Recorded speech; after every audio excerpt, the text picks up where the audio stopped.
All right, y'all. Steph Curry is out. What does that mean for the Golden State Warriors and Steph Curry and the NBA as a whole? Y'all know we got to talk about it, man. Seven Mitchell in the building. This is the best of seven sports talk. Steph Curry, the NBA, got some big troubles, man. Let's get into this video. Y'all already know the vibes. Let's go.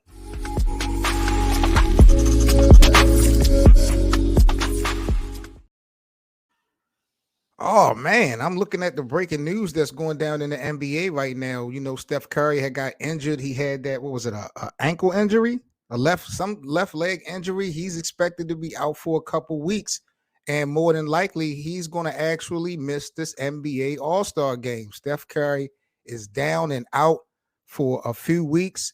He's going to miss the All-Star game in Utah. You know what I'm saying? I think that's crazy because the Golden State Warriors, they really realistically only playing like 500 basketball. And take away records aside, they haven't been consistently looking good at all. Now, I don't think that this injury is going to hinder Golden State's chances of making the playoffs or something like that. But man, this is definitely a blow when you talk about momentum or trying to gain or build momentum. How is Golden State going to do that without Steph Curry? And then Steph Curry is basically out for the All-Star game. So really, the $1 million question is, who the hell is going to replace Steph Curry at the goddamn All-Star break?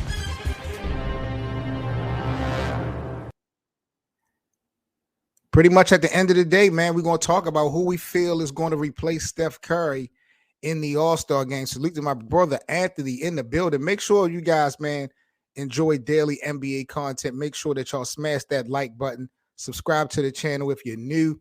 And, of course, follow me everywhere on social media 24/7, 365 when we chopping it up, talking about this NBA content, man. So thank you guys so much for your support. And definitely become a member on our YouTube channel at the Best of Seven Sports Talk. Now, let's get back to the get back. Let's look at some possibilities of the replacements. We got to first talk about who the hell got robbed of the All-Star pick in the first place. We got a Trae Young. We got Anthony Edwards. We got Jimmy Butler. You got Paul Siakam. You got James Harden. You got Anthony Davis. Of course, you got Jalen Brunson. Then you got the homie De'Aaron Fox from the Sacramento Kings. Who would y'all have, or who do y'all think is actually going to replace Steph Curry in the West or for that team or whatever? You know, the draft is going to be done the day of, so that's really not going to make that much of a difference right now as far as what team he's going to be playing on. But who's more deserving of this situation, man? Who's more deserving? You look at Anthony Edwards. AE has scored more points than Giannis, Embiid, LeBron, Randall, Ja, DeMar, Brown, Lillard, Lowry, Mitchell, Durant, Jokic, Steph, and Kyrie at a point this season. Now, James Harden, to me, realistically, James Harden, to me, should be the replacement. When we talk about Steph going down, James Harden, to me, in my eyes, is the next one up over De'Aaron Fox. Anthony Edwards is definitely solid, but you know, I think Harden is more of a star than Anthony Edwards is right now. And Harden, for what it's worth, has been playing pretty well this season with Philly.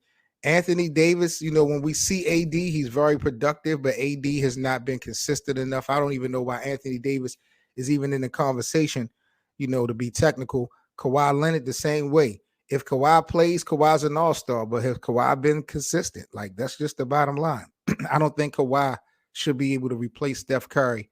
I mean, Trae Young, you know, I don't think those guys really fit the bill.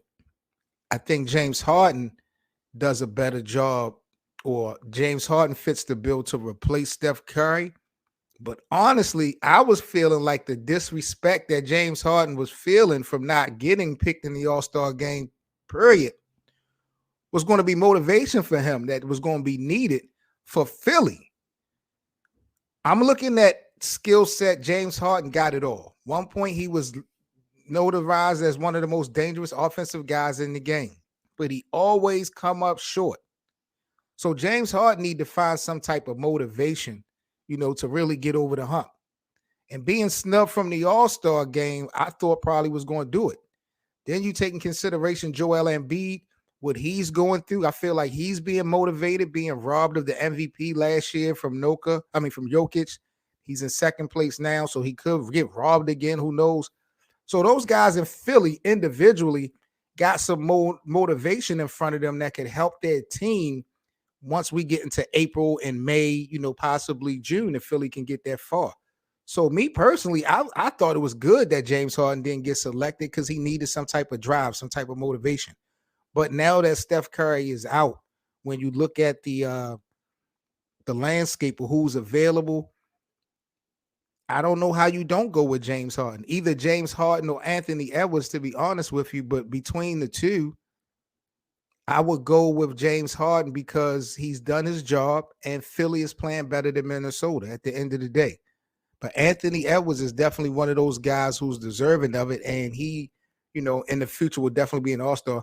I'm not even happy the way that people voted this year. Like, I thought the media did a bad job of how they voted for the all-stars. I thought the fans did a terrible job on how they did the voting this year. Like, I just thought they did a terrible job. You can see some people really don't know basketball. They gave their opinion and their insight. And to me, it really screws some things up. So at the end of the day, Steph Curry is going to be out for some weeks. He's not going to be in the All-Star game this year in Utah. Who's going to replace him? I'm thinking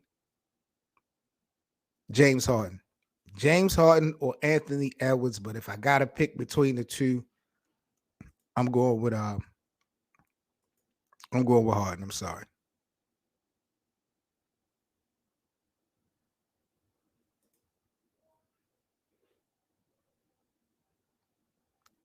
This is why I couldn't pick Kawhi or AD. This year alone, Kawhi's missed 25 games. AD has missed 24 games. So,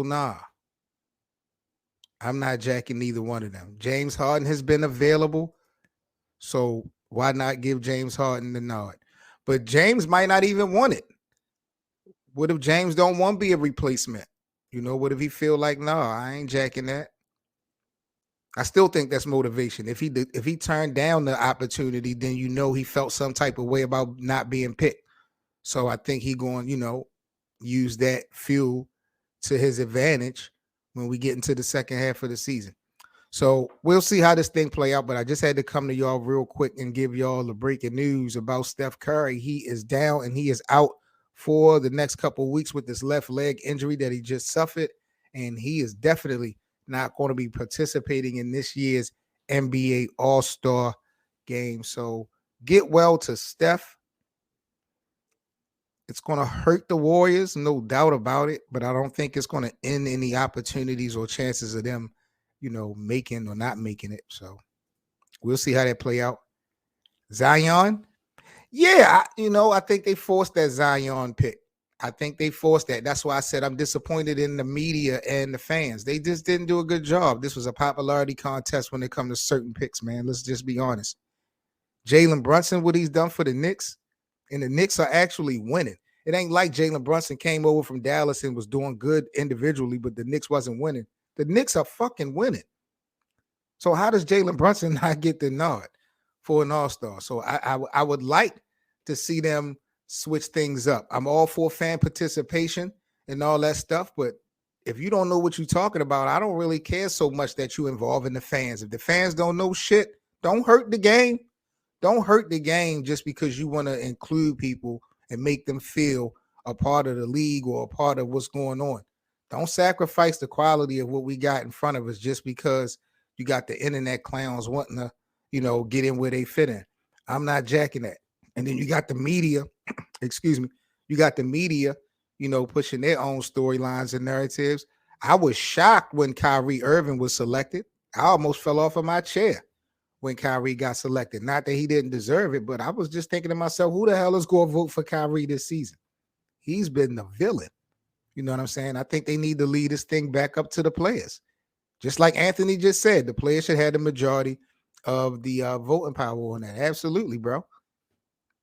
If you want to get the fans, let the fans get involved when it comes to decision making of some of these other events. Like, they got a lot going on when it comes to All-Star Weekend. But, the hell with that.